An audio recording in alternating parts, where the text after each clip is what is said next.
Hey guys, welcome back to my new blog. আজ আবারও নিয়ে চলে এলাম তোমাদের সাথে একটা দারুণ মজাদার ব্লগ। তোমরা কিন্তু অবশ্যই লাস্ট অব্দি দেখে যেও। আজ যদিও বৃহস্পতিবার, তোমাদের দাদা ভাইয়ের ছুটির দিন, ওই জন্য আমরা বুধবার রাত্রিরে চলে গিয়েছিলাম আমার শাশুড়ি মায়ের বাড়িতে। তো আমার শাশুড়ি মারা এখন বাড়িতে নেই, জন্য 1-2 দিন ছাড়াছাড়ি আমাদের ওখানে গিয়ে থাকতে হয়। যেহেতু আমার শাশুড়ি মা মারা গেছে, ওই জন্য আমার শাশুড়ি গেছে দেশ বাড়িতে। ঘর পাহারা দেওয়ার দায়িত্ব আমাদের কাছেই পড়েছে। ওই কারণে আমরা সকাল সকাল ঘুম থেকে উঠে পড়ে চলে এলাম আমাদের দ্বিতীয় বাড়ি। আর ওখানে এসে দেখছি আমার শাশুড়ি মা তো প্রচুর সবজি লাগিয়েছে। আম থেকে, জাম থেকে, পেঁয়াজ থেকে, টমেটো থেকে সবকিছুই লাগিয়েছে। আমার তো একটু এই বাগান ঠাগানগুলো একটু বেশি পছন্দ, ওই জন্য তাড়াহুড়ো করে নেমেই মাত্র আমি আগে বাগানের দিকে চলে গেলাম। বাগানে গিয়ে দেখি না এই অফ সিজনে কত সুন্দর আম গাছে আম ধরেছে। আর এখন এই অফ সিজনে আমের যা দাম, ওই জন্য আমি একটা আম ছিঁড়ে নিলাম আমের চাটনি বানাবো বলে। এই দেখো, একটাই মাত্র কড়াইশুঁটি হয়েছিল, ওটাকেও ছাড়িনি, ওটাকেও তুলে নিয়েছি। সব রকম সবজি থেকে একটা একটা করে সবজি আমি কিন্তু তুলে নিয়েছি, তোমরা দেখতেই পারো। আমি যেই কারণে গিয়েছি বাগানে এই সজনে ফুলগুলো তোলার জন্য। এই সজনে ফুল ভাজা খেতে কিন্তু আমার খুব ভালো লাগে।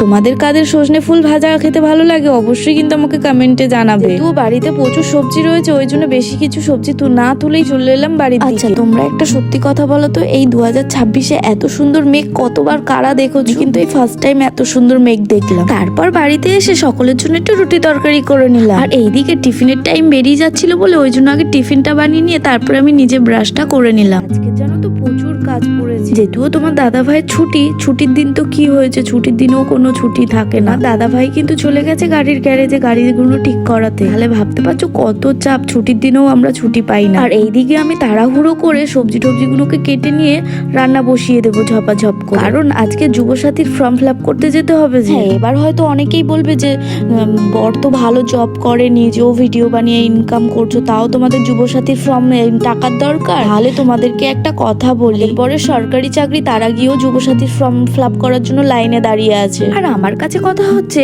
সরকারি জিনিস ছাড়ার দরকার নেই, যেই চাকরি করুক না কেন, কোনকার কোন বিপদে কাজে লেগে যাবে সেটাই তো কেউ বলতে পারে না। ওই জন্য আমি তাড়াহুড়ো করে দুই দিকে 2 রকম তরকারি আমি ঝাপাঝাপ করে বসিয়ে দিলাম। এক সাইডে বসিয়ে দিয়েছি আমি লাউয়ের তরকারি, আর এক সাইডে বসিয়ে দিয়েছি এই যে কচু, আলু, বেগুন, পালং শাক দিয়ে একটা তরকারি। জানো তো আমার এই তরকারিটা খুব ভালো লাগে। এই তরকারিটা হলে আমার আর কোনো কিছু লাগে না। যেহেতু এই কটা দিন আমাকে নিরামিষ খেতে হবে, কিন্তু এই কচু আলুর তরকারিতে যদি চিংড়ি মাছ পড়তো না, খুব দারুণ লাগতো। এবার হয়তো বলবে যে শাশুড়ি ঠাম্মা মারা গেছে, আমাদের তো মালসার ভাত খাওয়া উচিত। এবার আমি বলি, আমাদের নিয়মে হচ্ছে হলুদ আর সর্ষের তেল ছাড়া সবকিছুই খেতে পারবে, এমনকি পেঁয়াজও খেতে পারবে। ওই জন্য আমরা 13 দিনই পুরো তেল আর হলুদ বাদ দিয়ে খেয়েছিলাম। আর যেহেতু 13 দিনের মাথায় ঘাট কাজ হয়ে গেছে, ওই জন্য আমরা ঘাটের পরের দিন থেকেই তেল আর হলুদটা খাওয়া শুরু করে দিয়েছি, কিন্তু নিরামিষ। এখনো আমাদের 7 দিন মতন নিরামিষ খেতে হবে, মানে মাছ মাংস বাদে সবকিছুই খাওয়া যাবে। আর এইদিকে তোমাদের সাথে গল্প করতে করতে